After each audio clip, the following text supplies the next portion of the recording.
Assalamualaikum warahmatullahi wabarakatuh.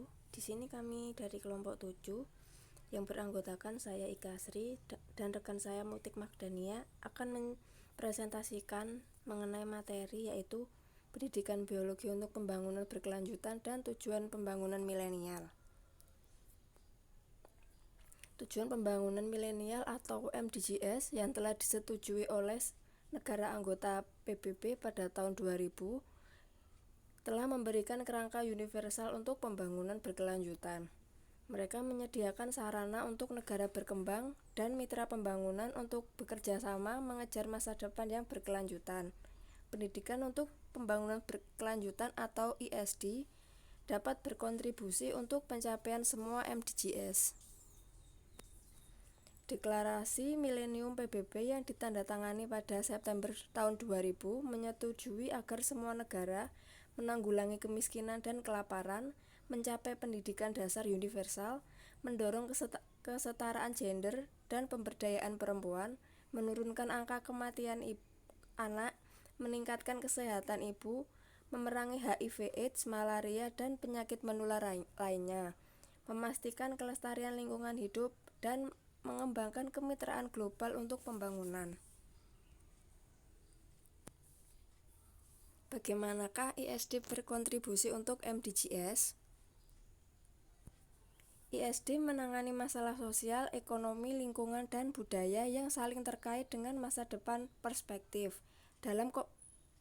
Dapat berkontribusi untuk pencapaian MDGs dengan mendukung tujuan pendidikan dan pembelajaran dari MDGs, meningkatkan pengetahuan tentang isu-isu MDGs di masyarakat, mengembangkan kompetensi tindakan yang memperkuat kepemimpinan politik dan pemerintahan untuk pemberian layanan yang terkait MDGs, meningkatkan pemberdayaan perempuan dan kompetensi tindakan untuk membuat keputusan tentang mereka memiliki dan kesehatan dan kesejahteraan anak-anak mereka, mengembangkan pengetahuan dan kompetensi tindakan untuk mengelola sumber daya alam, ekologi berkelanjutan, dan praktik hidup berkelanjutan, mengembangkan pengetahuan dan kompetensi aksi pertanian berkelanjutan untuk mengurangi kelaparan dan meningkatkan ketahanan pangan, mengembangkan keterampilan berpikir kritis dan evaluasi untuk mempertimbangkan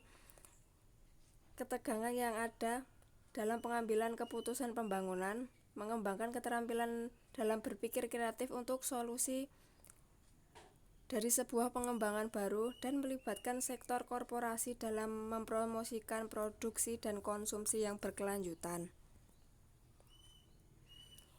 ISD memberikan tujuan pembelajaran untuk MDGs ada 3, yaitu pemantauan pencapaian MDG 2, yaitu pencapaian pendidikan dasar universal, yang menunjukkan bahwa keduanya bersifat universal, cakupan dan tingkat pembelajaran yang tinggi diperlukan untuk pembangunan berkelanjutan. Upaya intensif diperlukan untuk meningkatkan kualitas dan tujuan pembelajaran untuk memastikan bahwa pembelajaran efektif dan relevan. ISD dapat berkontribusi pada agenda kualitas dalam pendidikan, membantu untuk menutup kesenjangan antara pengetahuan sehari-hari dan sekolah, antara aktivitas intelektual dan personifikasi, antara konsep dan pengalaman. Hal tersebut menutup kesenjangan antara kurikulum, pembelajaran formal, dan konteks sosial. Karakteristik yang membedakan negara berkembang adalah ketergantungan yang tinggi pada sumber daya alam. Pemantauan MDGs menunjukkan bahwa keefektifan pengelolaan sumber daya alam memiliki dampak yang signifikan terhadap prospek pembangunan dan kinerja. Bagi negara-negara berkembang, jika mereka ingin bertemu MDG 1, 3, dan 7 secara bersamaan, ISD memberikan tujuan pembelajaran lain untuk MDGs seperti mengembangkan pengetahuan dan kompetensi tindakan, untuk praktik pertanian berkelanjutan, untuk mengurangi kelaparan dan meningkatkan ketahanan pangan, memberdayakan perempuan untuk membuat keputusan tentang dirinya sendiri, kesehatan, dan kesehatan anak-anak mereka, mengembangkan kompetensi tindakan pemimpin, politisi, dan kelompok pemuda untuk pemberian layanan dan pekerjaan.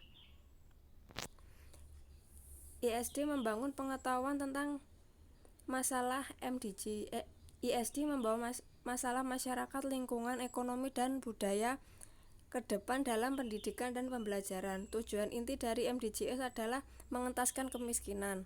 Masalah MDG antara lain strategi untuk mengatasi kemiskinan dan kelaparan, masalah yang mempengaruhi kesehatan ibu dan anak, faktor-faktor yang menyebabkan dan mempertahankan ketidaksetaraan gender, masalah yang mempengaruhi pemberdayaan perempuan, masalah hak asasi manusia, keadilan sosial dan lingkungan, strategi untuk memerangi HIV, AIDS, malaria, dan penyakit lainnya, prinsip dan praktik pembangunan berkelanjutan, strategi untuk mendapatkan akses ke air minum yang aman dan sanitasi dasar, tantangan urbanisasi dan prinsip serta praktik produksi konsumsi perdagangan yang adil dari barang pemerintahan.